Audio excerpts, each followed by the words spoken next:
Hello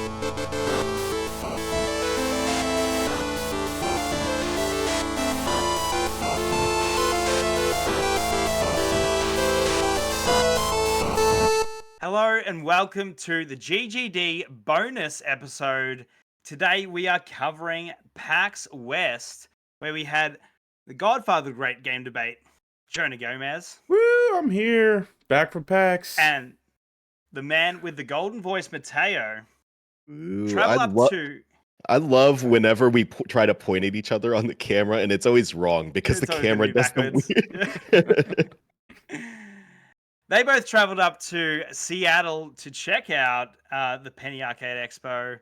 So first of all, just going to throw it over to Jonah. Like, can you just give us a bit of a rundown? Like, you were there for 4 days. So what were the key call-outs for you? What did you get up to there? We were there actually 6 days. We stayed a day before, or we got there the day before, and then the day after. The day before was pretty sick. Mateo got there very early in the morning. He hung out, was just partying all day, I guess. I walked probably 20 miles that day. I was a walking man. Yeah. Yeah. And then I showed up there, like 3:30, 4 o'clock, right? Somewhere around there, yeah. Yeah, so I showed up there and met Mateo at the bar. Shout out to Matt. He's a dope homie. He's a bartender there. And then we went and grabbed our badges because they had the what was the will call open for like 6 hours the day before. Something like that. So we grabbed our badges and then we hit up the homies, Matt and Jeff from Fun and Games, and they invited us out to a trivia night. We're gonna have Jacob McCourt, who ran the trivia night. We're gonna have him on the show later on this month, so that's gonna be super dope. But yeah, that was our day zero PAX. We did that. Oh, Mateo and I ran to Safeway, grocery store, and just grabbed a bunch of ingredients, and we made some bomb ass. They were baller, dude. Some bomb ass breakfast burritos for the mornings the following days. So yeah, that was pretty much our day zero. And then Friday we got up, the day one PAX. We got fairly early. We got there pretty early that day. Yeah, we got there at 10:30, a little bit after the doors open. We were able to get in pretty quick. Pro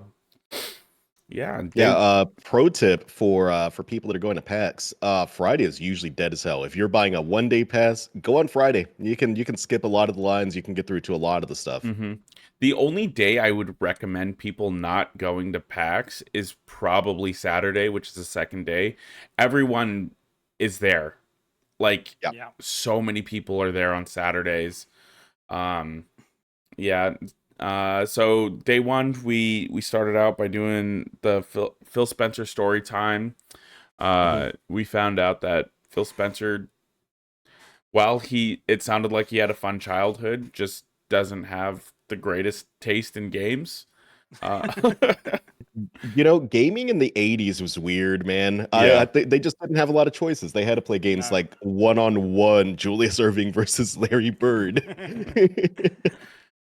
But yeah, it was cool to just see him talk about his gaming history and go in a little bit about what it's like to work for Xbox before he became the CEO. He said he had the opportunity to sign on both Destiny and Guitar Hero, and he thought Destiny wasn't going to work, and he thought nobody would want to play a rhythm game with a guitar-shaped controller.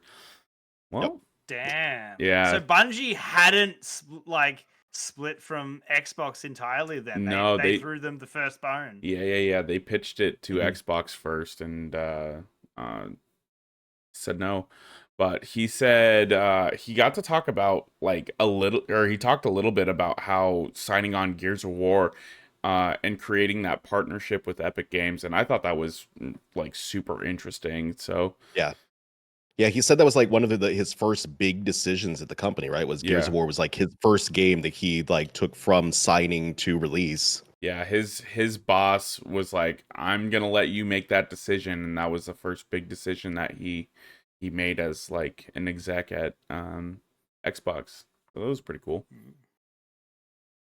That is That dope is because that is an impressive series that I just not played a lot of, man. I know people yeah. love that series though.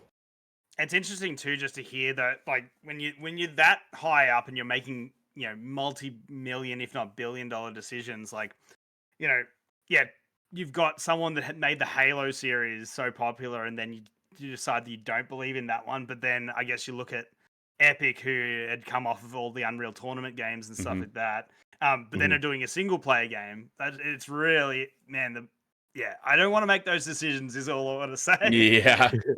He said Gears of War was part of the reason why the Xbox at the time was so powerful is Mhm. because like making those kinds of decisions for hardware was like way more expensive then than it really is now.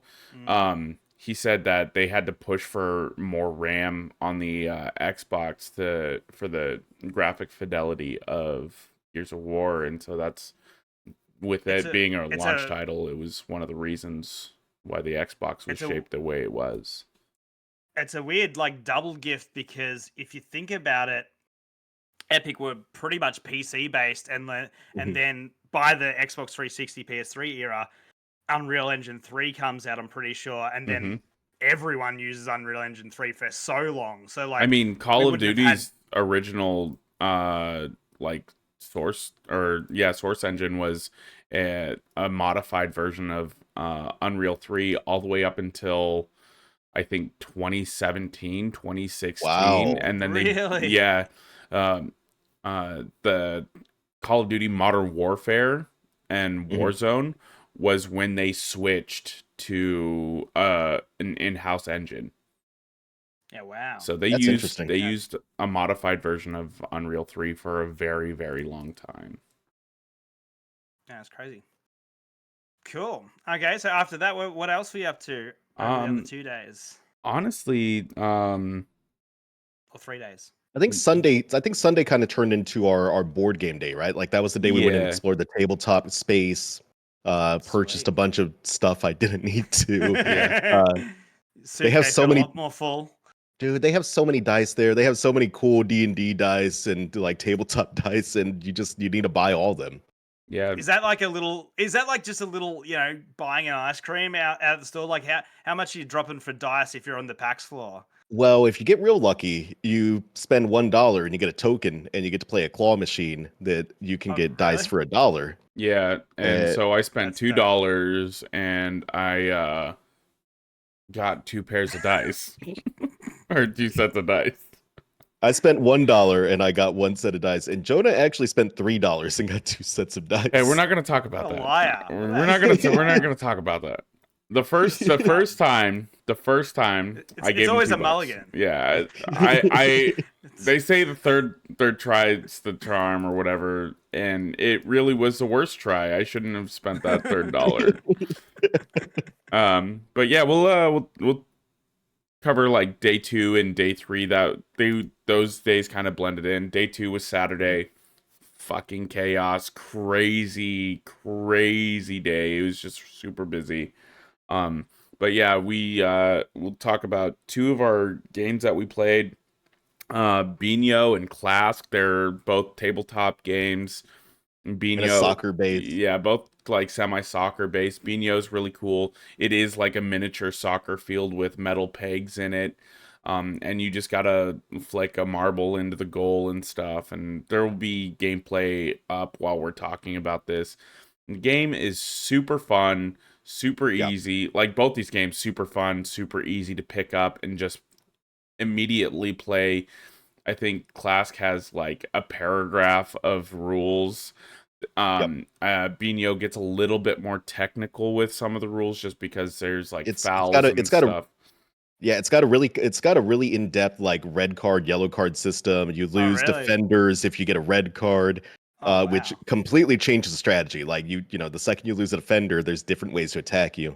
Um, it is wild though. You start off playing the game and you're just flicking the marble, and then you start learning about like different bank shots you can do. And when I played, probably the footage that we have up, it's me playing one of the guys there that we really really bonded with. I think his name was Chad. Yeah, I think so. Super cool guy. Also, apparently a 3-time like champion in World Bino. champion. 3-time world champion. champion in Bino.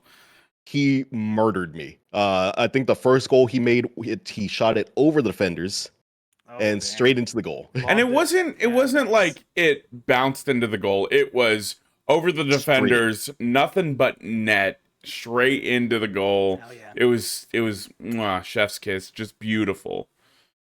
That's when the record skip happens and it's the voiceover. You might be wondering how I got here. Yeah. Very cool guys. Everyone at that booth, at the Bino booth, was awesome. We kept trying to do a tournament, could not get enough people interested. Apparently, people are missing out. That is my favorite like board game of the show. Does a Bino match last as long as a foosball match or like an air hockey match, or is it? I'd say closer to air hockey than foosball. It does have a lot. It does have a lot in common with air hockey too. It's kind of like it's turn-based air hockey, soccer, some kind of combination of those. It is so good though, man. It is just such a good game to like pick up for 10 minutes, play a quick match, get back to whatever you're doing. It's just sweet. Yeah, I got the another shout out. We got the hang out with Jill Grote from the Indie Informer a little bit. We met her out on the floor, and we're like, Jill, you got to try this game. And so I got to play just a single point with her, and she ended up winning, right? Yes. Yeah. So that was fun. Bino's super fun. But yeah, Mateo, let's talk about Clask a little bit. Clask was great. Clask is the same kind of thing. It's a soccer game with two little divots on each side of the board. Very clear separation of how far over you can play. This one's a lot more like air hockey. It's basically though you're hitting a ball and you're trying to get it into the divot. But the trick is it's got a little magnetic top and bottom, so your pieces are kind of bonded on each side of the board, so it kind of limits how far you can go. There's also these magnetic pieces in the middle, and if two of them stick to your piece while you're moving around, your opponent gets a point. If the ball goes in, whoever scores it gets a point. Like they had some really cool systems, and it kind of broke up the game a little bit. It had some strategy because you could just kind of flick the ball into those little minefields basically and just scatter those pieces and try to run your opponent into that. Jonah and I had some great games. We played for like a solid hour down in the little tabletop section. Yeah, they had 30 of those stations just set up for people to try out the game, and they took up like a whole quarter of one of the floors just for that game alone, and it was so fun. That's really funny. I've actually played Clask before because have you really? It was at my local like toy store. So my kids were playing it like because they had it set up there. And just the concept of having to not be able to see where your hand is sort of moving was like breaking my kids' brains a bit. So of course they were wanting to hold the character that's on top of the field. But you're saying that there's obstacles and stuff because in the version I played there weren't any obstacles. It was literally just the two pegs. And I could see them going missing at a toy store with like a bunch of kids playing with it, but they're little like white bead size things. Like all three of them could easily get stuck to the character on top. Yeah. But they're real small little bead things, and you could like smack the ball into them. Mateo was a sniper with them. They just smack them and launch into my guy. But it's really crazy because like if you knock one into your opponent's field, it really cuts off like that part of the field. Yeah, they do a really good job of blocking off parts of the field, limiting your play, changing strategies. Like the game changes a lot. It is a very cool concept. It's a very simple concept, but it's a very cool concept. Yeah. So that was those were like just honestly the first part of the games that we really played. I think that really covers the tabletop. One of the new members of the Discord shouted out a game called Hues and Cues, which I looked up. I'll put up a video of it right now. It's a description based game where there's like a grid full of like a rainbow grid, and you basically have to say like a descriptor for the color that you picked on the card, and then Uh, you just gotta try and get close. It's like a cooperative kind of game. So you're trying to get people to pick the color closest to it, and if you put like the little box on the grid, if somebody's like dead center on it, you get like more points, and they get points and stuff. So it's a little cooperation kind of thing going on with that game. It sounded really cool. I'm a little bummed that we didn't get to try it out, but I mhm. remember seeing that game had a big line of people wanting to play it. There's so many games at PAX too. There's just so much going on everywhere, and there's always lines, and it's like it's hard to figure out where to spend your time. It's Mhm. hard to figure out like which line is worth me spending 20, 30 minutes in line for. Yeah, like That oh yeah, go ahead. talking about that strategy, like I've realistically only been to Comic Con once. In Australia, that's like my only real like big event experience where there's just a whole crowd of people and just looking at those lines compared to a Comic Con where you're just going up to get a signing from one particular person. Like, yeah, can you strategize and see that, okay, like you said, Clask had 20 games readily available. So it's like, that's a good line to line up for. Whereas with some of the more indie projects and stuff, like I've got one laptop or, one setup. Yeah, Um I don't want to talk poorly about a game in general, and honestly, I can't remember the name of it, but I know there was an indie game there that we kept lining up to play, but apparently they had like a 45-minute long demo for this game and only Oh, like two stations, and oh it was no. just not a great setup. Like it's, Mm, you've got two computers and it's 45-minute long demo. That is yeah. a long time. That is a lot of yeah. time to commit. Yeah, and like I'm not gonna talk bad about Monster Hunter Wilds because what I did see of the game, it looked It really looked awesome. incredible. And that's like coming from me who's not like really a big Monster Hunter fan. I will say that the trailers that they have online do not do that game justice. It runs Yeah, so much better in person than it shows on like a YouTube video. It was running at like at least 1080 60 frames. It looked really crispy. it looked great. Yeah. But like their demo was like 45 minutes long, and it was like the character creator. It was like starting you from the very beginning of the game. And I think my one gripe with that would have been like just have pre-saves, let people pick from like one of three Yeah. styles of play, Builds. Yeah. and yeah, three builds, and then go out and just fight the monster and cut it down by half, and Yeah. then you can cycle through that line. Like there were people Yeah. Right. sitting on like camping chairs waiting Yep. in line for that game for a whole day, and Wow. it's like you see some people there and they've got just like a 1 day badge, and it's like Mm. you're gonna wait in line all day just to play one game when there's so many good games. But Yeah, yeah, we messed up. We on Friday we thought about standing in the line, and we were like, you know what? Sunday has been pretty chill. yeah, And it never It chilled was yeah, out. not. it never Yeah. chilled That's out. funny. And it was kind of a similar thing with Nintendo too. I've got footage of just a little bit of footage of the new Zelda game. Mhm. Just a little bit of somebody running through the dungeon at the beginning of the game, but yeah, it looks good.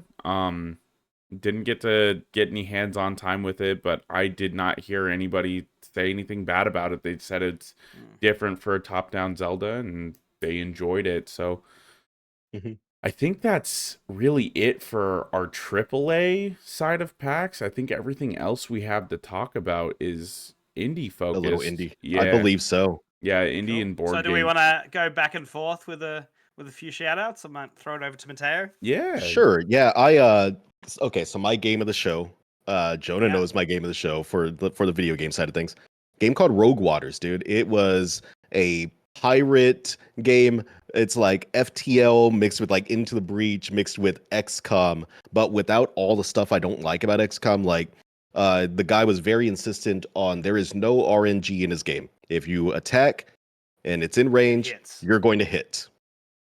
Like it will I like always that. hit. He said that his Yeah. least favorite thing was playing XCOM 99%, 95%, and the shot goes Missing. right over their head. Mhm. Yeah. But Honestly, it's it's my game of the show as well.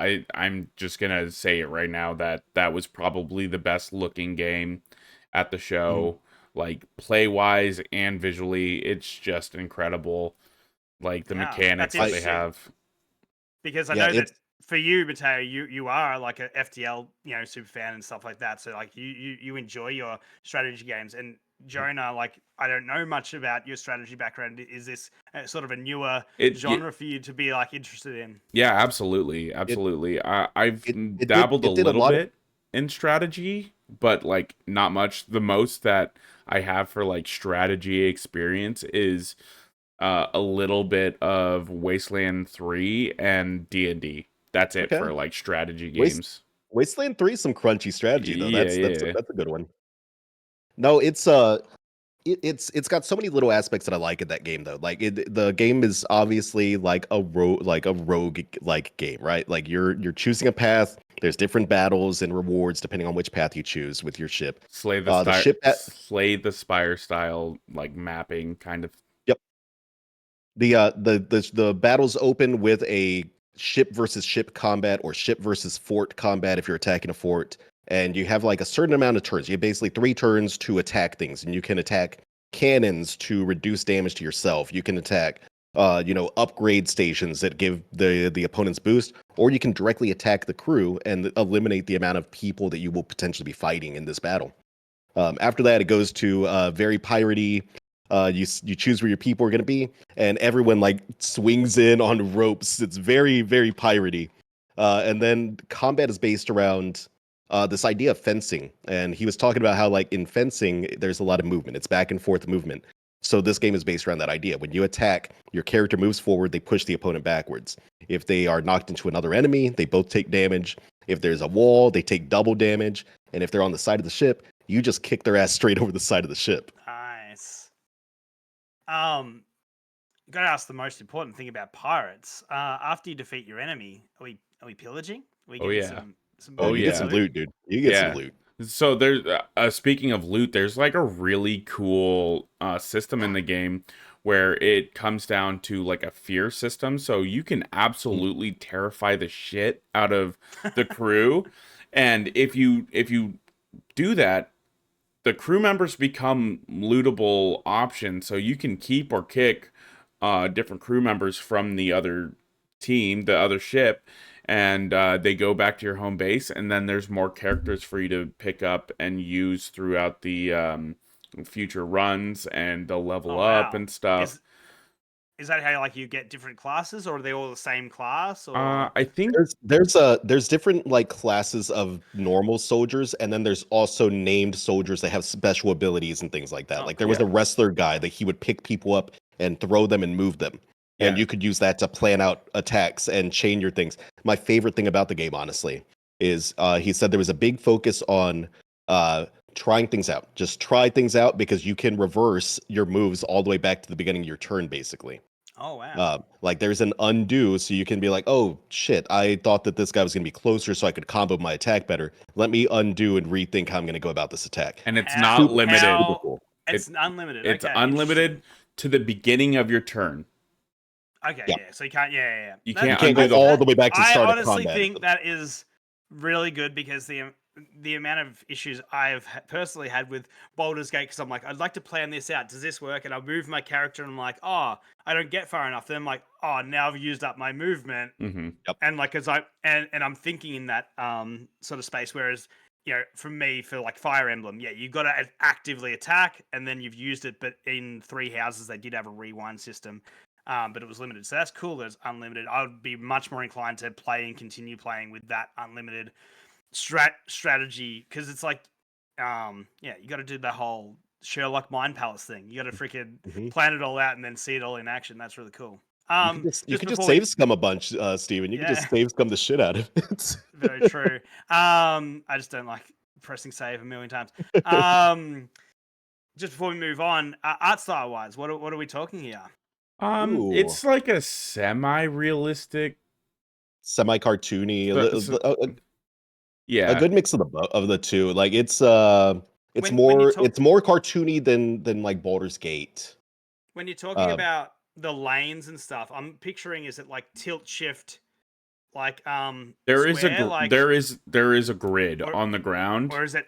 Yeah, and you but it's not like can. it's not fully top down. I'm guessing. It's kind of like Yeah, angled up. It's the angle yeah, you hate. yeah, It, yeah. You, it's the angle you hate. Are you saying it's is it, yeah, you ISO? yeah, a little bit, but Is you it can move the diamonds or camera. squares? It's If squares. I can make it if it's Squares. squares, I'm all good. Diamonds I don't like. And you Squares can move the camera 360 around. You can move it up so it is more top down if you want. Like Cool. full camera movement, they said that was very important. There- Um, but There's like, a Hell yeah. there's a ton of upgradables. There's so many upgrades you can put on your ship. There's so many upgrades you unlock as you do runs. There's a Yeah. whole pillaging system with forts where you can intimidate them and they just give you stuff. mhm, And then the best part, the captain a is built curse. on this idea. Yeah, he's got like this cursed eye or something, right? hmm And he uses it to summon attacks from creatures such as a kraken. The kraken is the one that they had playable in the demo. And man, you just summon this big tentacle to just smash down on your opponents. Hits like 5 people in a row. Yeah, Mateo Am I- lined up like 5 or 6 enemies, just single hit, knocked out half their health. It was really cool. Dope. Still lost the battle, la- but apparently you're supposed to lose that battle. Dope. I do have one last question. Sorry, I did just think of one more. Since it is on ships, I'm thinking of kind of like Into the Breach. I'm probably thinking of more of a limited tile set based on size of ships. But Mhm. is that just probably earlier game, and maybe there's going to be massive, gunships and stuff by the end of the game? Do you go There- under the top deck or just stay on the top deck? So what we played was just top deck, and there was some forts that had much bigger areas and more, more Okay, so you variety in attack layout land and and whatnot. stuff as well. Mhm. Okay, cool. Another really cool system in the game, just before we move on, is they have there's ropes hanging down because it's a ship, right? If you get on the rope, it increases where you can move. You change your mobility you got- because you can just kind of yeah. swing Hell yeah, around get to a different super parts jump, of the yeah. ship. And it's a Yep. free action too, right? Yep, free Free- action. Free action to swing, which was super sick. Let's go out Yeah, and find out. I am stoked, dude. Um, It's gonna be such a good Steam Deck game. It's gonna be That's gonna be like my like chill podcast game, I think, for a little while. Mhm. It should be Sweet. releasing here like in like 2 or 3 weeks too. It's coming out real soon. September 30th is when the game drops. All right. Well, I guess we've gone through the game of show. Let's go through some more honorable mentions then, Jonah. What do you got for me? So I got one that it was honestly the first game that I picked up. It's a really cool Hades like. It's called Echoes of Mistralia. Mateo and I played a couple roguelike games, just really sick. This game looks like it's gonna have a lot of different weapons that you can unlock and get throughout the game. But what's my favorite part about this game is you are not locked into a build when you start getting different abilities and upgrades. Yeah. It's based off an inventory system, so I think you've got like 8 or 10 inventory slots to get things, sounds and right. then your skill trees are also technically inventory, and you can take these little nodes and move them around the skill tree whenever you want, as many times as you want. Nothing is locked down. So, for instance, I had a fire trail ability on like a hold down lightning, like Sith lightning ability, and it was adding some fire damage to my attacks. But then I was like, you know what? I got a boomerang that throws, goes out, and comes back. I'm going to put the fire trail on that. And now I'm throwing and strafing at the same time and creating a V pattern of fire on the ground that the enemies Everything are was running on fire. into. Yeah. Everything was on Everything fire. was on fire. So now I'm doing physical damage and fire damage to enemies while having some AoE to give myself some breathing room. So how many buttons is it? Because like you're saying you had a magic attack and you had a Like a ranged physical weapon. or something. Yeah. Do you also have a melee weapon, or So was the boomerang your melee weapon as well? So there's no. I'm sure there might be like a melee weapon that you Ability. ability that you can unlock later on. I didn't see one for the demo that they had, but this is basically it. It's A is your dash, X is your first attack, and then Y is your other attack. And then I think B let you go into a menu or something. I can't remember quite what the controls were, but it was very simple. And it was just Yeah. like the camera angle was just like Hades. It had a really pretty art style. The game's It really fully did. voiced. Yeah, it was up there for a It, long time as my game of the show, and it was the first thing I played. It was really, really good. Cool. How brutal was like the health system? Like, if you've taken hits, how is it hard to get your health back, or do you never get health back? Or So you can run into nodes, like little dropped items. I think after every room, you'd get a little bit of health back from like the item that you would get, like the boon that you would get. And then there were it so just like Hades, there were different paths that you could go through, and it'd show you what you get. I came across an encampment, and so I spent a couple coins to rest up, and it gave me like X amount of health or whatever. And then I could go talk to a shopkeep there, and then I could go talk to a different guy that I think would give me an upgrade. So like it was pretty cool. The difficulty scaling was really nice, at least for the demo. They only let you go through. You had a real solid run going in that game for sure. Yeah, so I got to not the final boss, but like just the boss that they had set up, and the boss absolutely kicked my ass. But like going up to getting there, I was doing pretty good. Like I said, it's a demo; it's not the full game. Scaling could be way different, but yeah, I'm curious about. I know because of how much you're allowed to move around the skill trees and stuff, and I guess that probably is going to be really important. Do you feel like the boss was a skill check or a DPS check? It was definitely a skill check because Okay. and honestly, I probably could have built my character differently to do more damage and use my abilities a little bit wiser.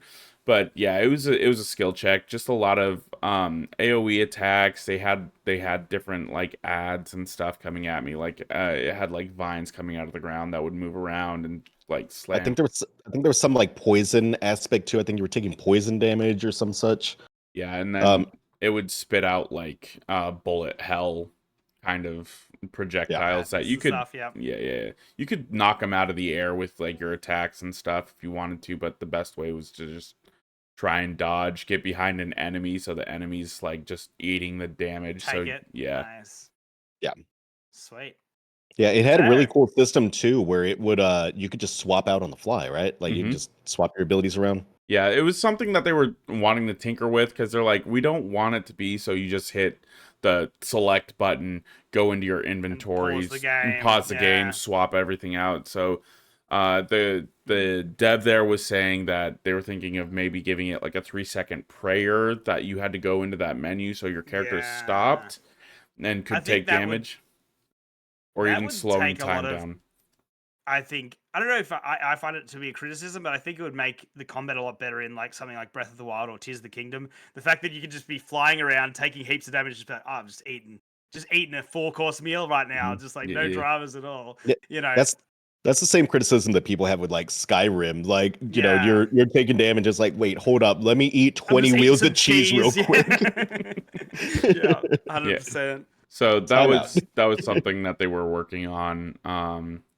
Oh, there was like a trinket system, so you can just get like passive buffs. So like something like like Slay the Spire, how you're just getting like items that stack onto your character and can increase like elemental damage, mana Yeah, cost, so you can really and combo it. yeah. So it's just all sorts of different things, creating Yeah. synergies, and it was Super very sick. fun. That's the thing about these roguelikes. It's really funny how even though they're not all card games, they're all deck builders. Like no matter Yeah, what you're doing, you're playing a deck builder. yeah, You just don't know it. yeah. Menus are parkour, dude. Menus are Yeah, parkour. that's it.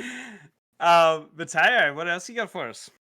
Oh man, so I played a weird one. It is not my normal jam. It is a kind of like a shoot 'em up, not exactly like bullet hell, but kind of that kind of like genre. You're playing a little goober, you're flying around, and you're shooting enemies that are coming up on the screen.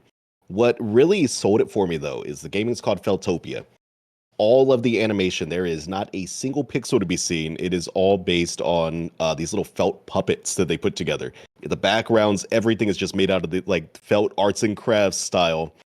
It was so cute. It was adorable. Like they had just the coolest damn designs. Um, I got a little Did they? pin for beating the boss. Um, Oh, they have some nice systems in there because the game, when I first played, I was like, oh, this is going to be easy to cheese. You can just spam shoot as fast as you can. It shoots as fast as you can. But you've got a meter base that goes okay. down as you shoot.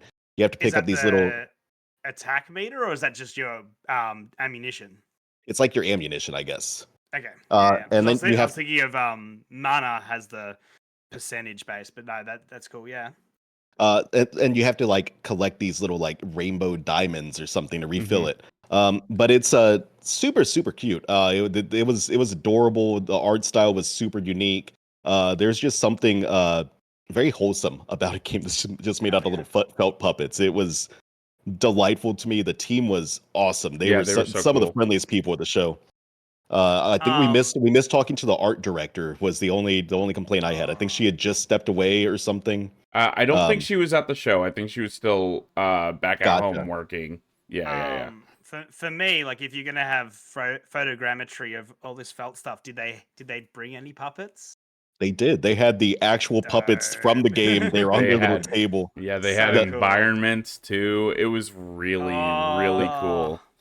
the man, pin that's that like I one of my the pin that I favorite things got about for tabletop. the pin that I got for beating the demo, handmade. Was a handmade out of felt. Every single one of them What? looked just a tiny bit different because they were made by the art director themselves. My favorite pin that I've ever gotten at PAX. It is Hmm. my favorite That's real little. dope. Yeah, it was Mhm. sick. Yeah, wow. Yeah, I'm always gonna be in for I love that sort of stuff. Yeah, I love the Yoshi games and the Kirby games that all use the wool or the felt aesthetic. So yeah, Hmm. that's right up my alley. Yeah, it was super fun. I hope there's more variety in enemies Mhm. and levels and things like that. I think there will be. They seem like they are a very creative team. I think they are putting a lot of love into that game. Yeah. Yeah, sweet. All right, Jonah, have you got anything more for us? Yeah, I got more. So I think my I'd say that was probably Mateo's number two. My number two Mhm. of the game, or I mean my number three of the show is gonna be a game called Ascent Rivals. Cool Uh, local based studio in Seattle. They basically made pod racing. Oh hell yeah! Yeah, dude. yeah. And Now you're talking. it's sick. So say you've got the controller in your hand. I got a Switch right here. I'll show you on the Switch. So each stick controls one side of The the booster. thrusters, and Oh, it's cool. Yep. tank controls with that, and then Oh you can hold down the wow! triggers to Holy. do the boost. And so, So what, I'm guessing like to do like a U-turn, like you're gonna be pulling back on one and yep, pushing yep, forward on yep, one. yep. Exactly. Yeah. It's so It dope. was red. Jonah was temporarily the fastest player in the world on a very specific setup. Yes. On the final day of PAX, they pulled up a dual stick, like dual Thrustmaster stick. And I was like, do you guys have a first person mode? I think this would be sick in first person. And they're like, oh my God, that's such a good idea. Full immersion, first person, this nice big curved monitor. I've got the dual sticks in my hands. And Ugh. I had the fastest lap time on the sticks in general, but on the sticks in first person. And Yeah, that you had like a was 31 Yeah. second lap time or yeah, something. It was and that nutty. was my first time ever hands on with the game. You got these two big thrusters next to your eyes. Yeah, Like, and yeah. so I'm Dude, just Dope. going like this, and just it's some of the drifts you can get on it are just so nasty. Hitting the boost just feels so good. Yeah. yeah, it's got a Hell cool yeah. boost ability in there. You have to like kind of stop moving for a bit to use your boost. You press B, you pull back on your thrusters and you push up on them once they're charged. Gives you the super fast boost. There's a gun in the game Yeah, Oh, You really? yeah. So it's you can like shoot, but it's another trade-off though. You can either Yeah. drive or you can shoot. If you start shooting, Oh, your ship wow. slows down. Okay. Super cool. They do tournaments like every every other week. Friday or Yeah, something, and Oh, you can win really? their cool jerseys they had. they Uh, uh they had a tournament just for PAX goers. just on Um, Friday, on actually, I missed Friday. it. I missed it too. I was too busy.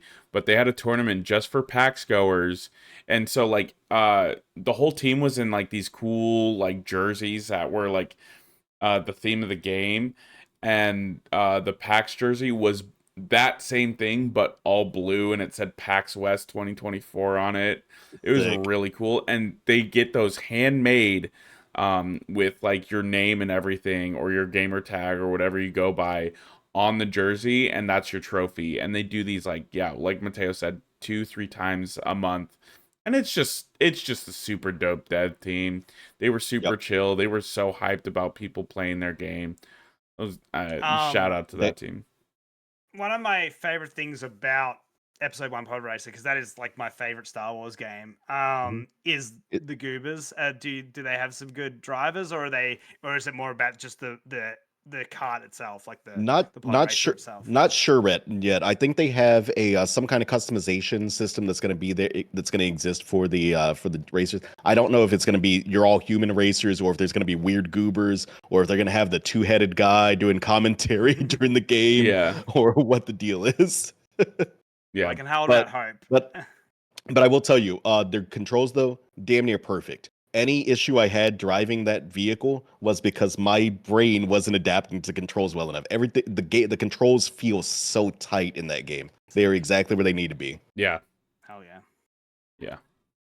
Nice, short and sweet. I am, yeah. Again, the problem is my bank account is not unlimited, but this sounds pretty sick. The nice thing is Mateo, you can when you wishlist this game, or you can go wishlist this game right now. But if you're in their Discord, which they just have open to the public, you can request Get the demo. access for the early access. And the devs were like, "Oh yeah, this is like a pre-alpha build," and it looked like the game was ready for launch. It looked wow, incredible. nice. It played incredible. Yeah, I was like, I can't wait to see what this is at full release, but that is definitely an early access game that I will be hopping into for sure. Yeah, they're making an amazing game over there. Do you know what do they have any plans in multiplayer, or are they? Yes. Obviously, you said tournaments. So, Yes. what is it? Just split screen 2-player, or is this online multiplayer? I think they'll have split screen. I'm not sure. I can't remember if he said there will be split screen, but there is for sure like 8-person tournament, and Nice. that's where the gunplay comes in. It's kind of like Twisted Metal.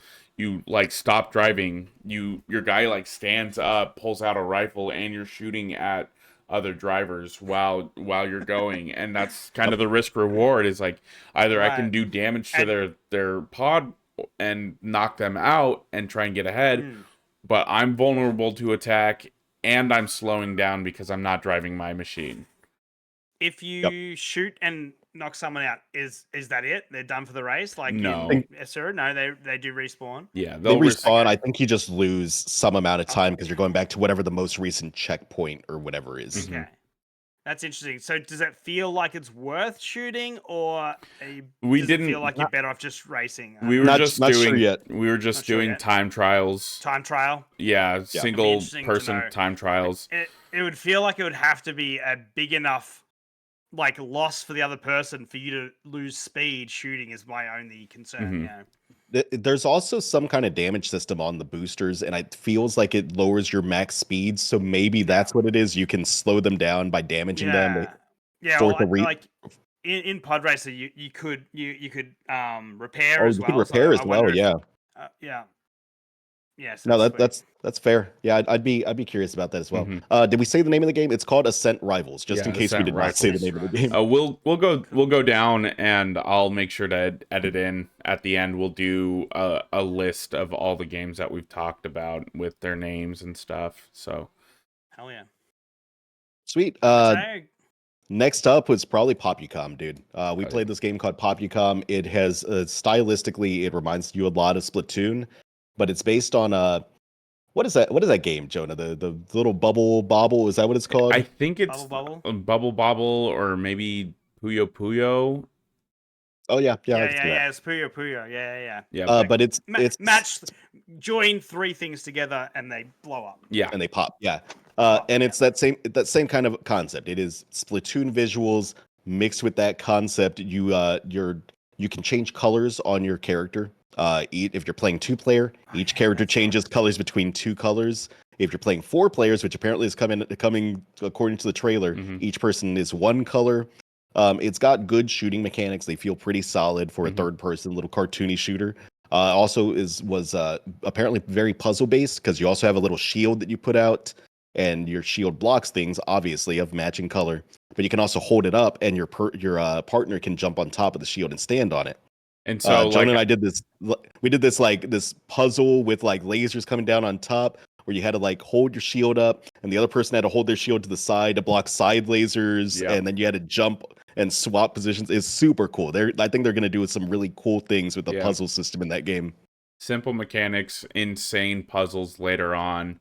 The boss fights, like the boss is basically a giant mass of all these different colored baubles, and you're just having to hit the match 3 and hit the specific parts. And if you put the wrong color there, then it's just gonna hold on to that color. And so you just got to be careful that you're not adding to the boss while trying to take it out, and be careful about what colors you're using. Yeah. Do you take damage from opposing colors? Because Yes. obviously you were saying with shields and stuff. Yeah, so if you get hit with an attack in general, you're gonna take damage. But what's cool is the little shield platform thing that Mateo is talking about. If you are matching the color of the projectiles being shot at you, you'll block it. Any other color will pass through, but you'll block your color. And so you can basically, like, say you're getting blue dots shot at you, you block it while your teammates stand behind you, and they can shoot through. Just walk through it. Yeah, they can shoot through your shield. And so there's That's a little cool. bit of strategy there too. Yeah, that's dope. Super cool, Um, super simple concept. Honestly, I'm surprised this game doesn't exist already. It's such a Yeah. cool concept. Yeah, amazing. Did you have any fail states, or was it pretty chill to begin with? We failed one puzzle several times because we are the smooth brain boys on the pod. Yeah. But honestly, like it's got a lot of potential. I think that's going to be a fun one. Man, pick that one up on your Switch and play it with your kids. It's going to be a blast. Oh yeah. Yeah. Good couch co-op.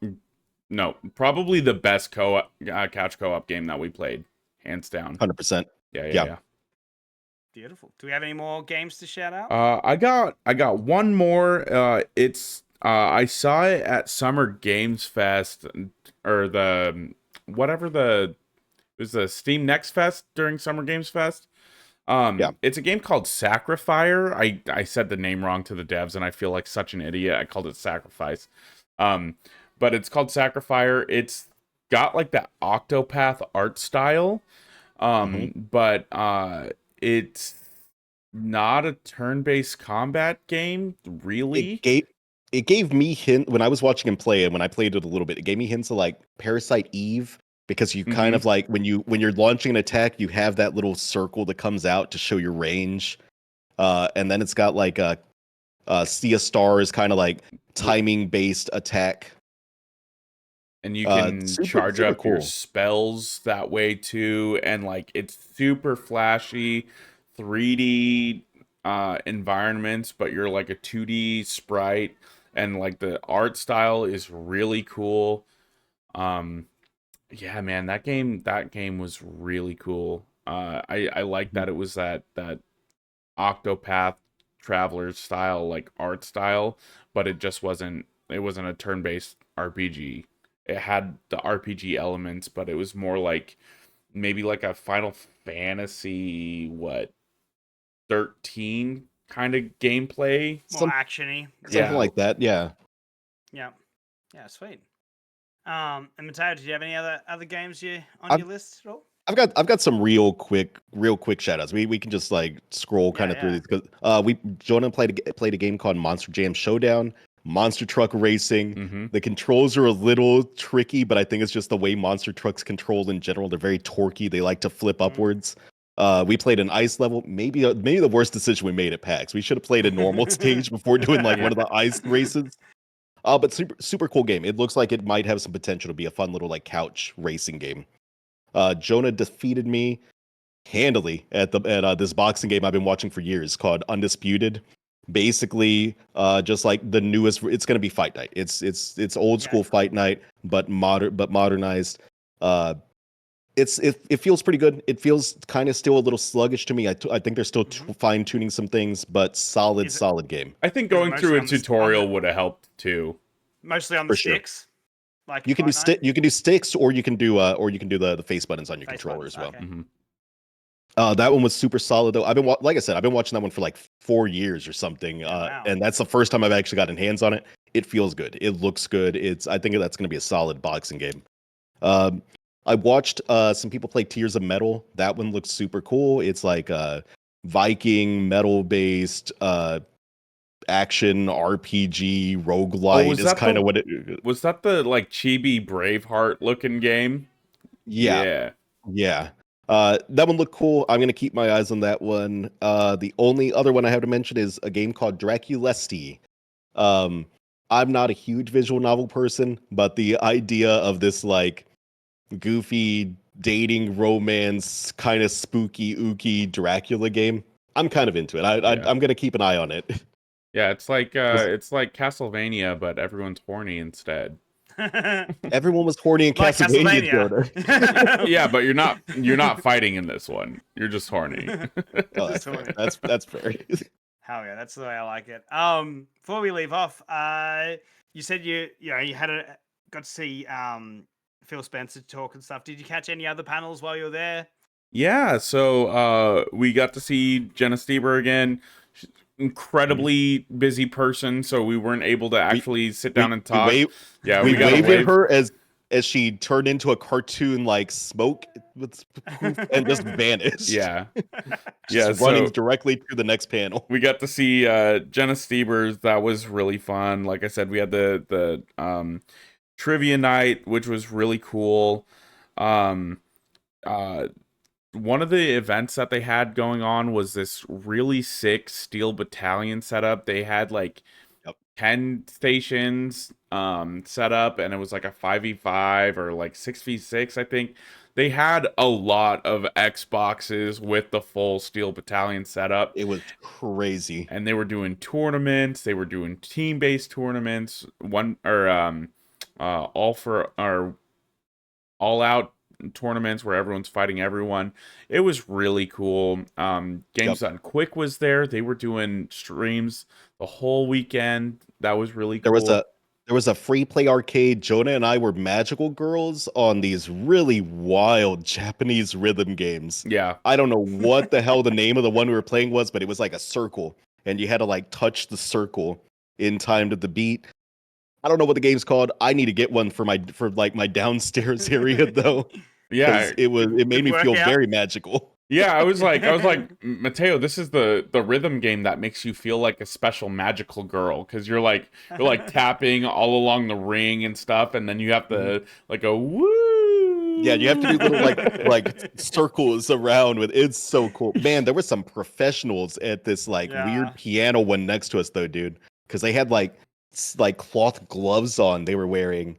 So they could slide faster as they were hitting things. It was crazy. And there were like sensors on the sides too, and so they're like doing the thing on the board, and then they raise their hands up, and then they go wow, and it like trigger the thing. And I was like, this is insane. And like the one gal that we were watching, she's playing the game, and she had like full headphones on, just connected to like her phone, listening to whatever music she was playing. So she wasn't even listening to the game. It was awesome. That's dope. Any other highlights? And also, I just thought maybe run down another set of shout outs for any of the people you met and stuff, if you want to go through that sort of stuff. I want to talk about the PAX Arena this year. I felt like it was a lot better than last year. They were doing Tekken, Street Fighter, all sorts of different like tournaments, I felt like I got a little taste of Evo while we were there. We were getting to see like little tiny bit. we were getting to see real like pros play these kinds of games. It was cool. Mateo and I were watching a Street Fighter match, and like the guy was like up 3 like rounds, and we watched a dude just come back, like win 4 games in a row, and immediately just got it all tied up and then won it. And it was incredible. The crowd was super hyped. It was cool. There was a dude just standing there that was like super into the scene, and he was just explaining things and how the game works to us. And Oh so my it god. was, It's what I wish shoutcasters would do instead of just yelling nonsense. Explain the mechanics of the game to me, Yeah. man. I don't understand what it means when the person turns red and then purple and punches the other guy and it kicks off a cutscene. Explain some of that shit to us. Don't Yeah. just yell. yeah. So Fucking shoutcasters. that was super fun. Mateo had a lot more knowledge when it came to Tekken, so I was asking him some questions and stuff about it, but that was really cool. Like I said, we got to meet Matt and Jeff again from What's Good, or sorry, not What's Good. We got to meet them at the What's Good thing that we were at later. Yep. But we got to see them from Fun and Games, and I just want to give like a heartfelt shout out to these two, because without them, they wouldn't have pushed us. homies. Yeah, they wouldn't have pushed us to meet so many new people in the industry. And just like they invited us to the trivia night. So I would just want to give a big shout out to Jeff and Matt, because thank you so much for being awesome homies. Oh, and Sarah. And Sarah. Jeff's wife, Sarah. Dope as fuck. Amazing person. Dope Amazing as fuck. person. Super cool. Shout outs to Noah and Johnny from the trivia night. They were part of our team. Yeah. We did get 3rd place. You got pretty third good. place. Not bad. Yeah, we were going against a team of just pure podcasters, video game podcasters, and then just some elite nerds, I guess, in like the back. They almost got every single question right, but those people were awesome. Like I said, we got to go to a What's Good Games party that was sponsored by Square Enix, showing off the new Life is Strange game.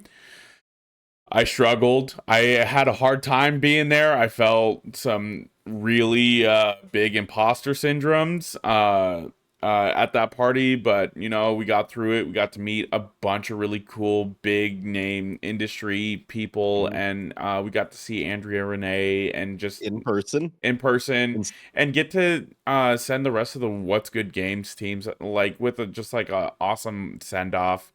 It's sad that their show's ending, but you know, it was a really cool party. That was a lot of fun.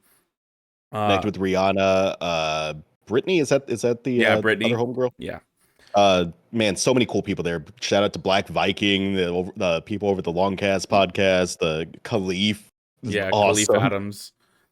And then I think the last thing is just getting to meet all the PAX goers, getting hot takes from them, people shouting back at me because I'm loud and annoying, and just screaming at people as they're walking by trying to enjoy their time. So if I bothered you, I'm sorry, but thank you for coming on to our little PAX event thing that we were shooting. So yeah, and we'll be having shorts and stuff coming up. Yeah, so soon we'll have about that sort of stuff. We'll have shorts of those, and then there's going to be a full like comp video of all of them that we're doing.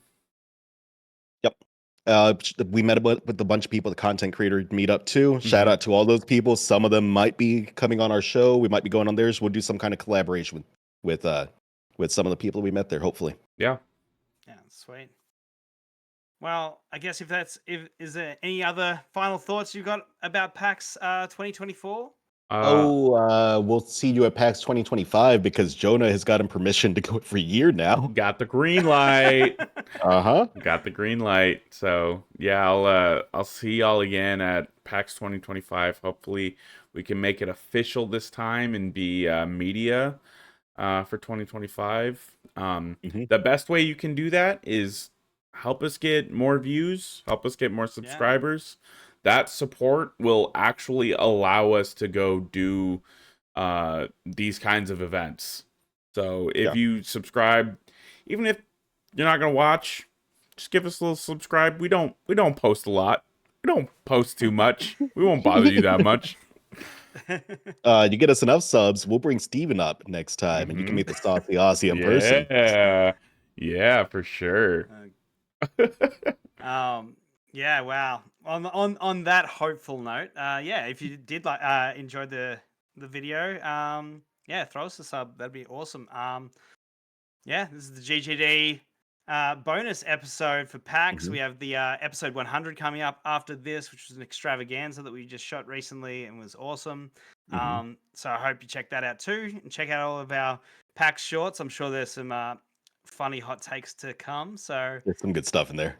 yeah, with that in mind, signing off, Steven, Jonah, Mateo. That's me. As always, Happy gaming. happy gaming, y'all. Bye.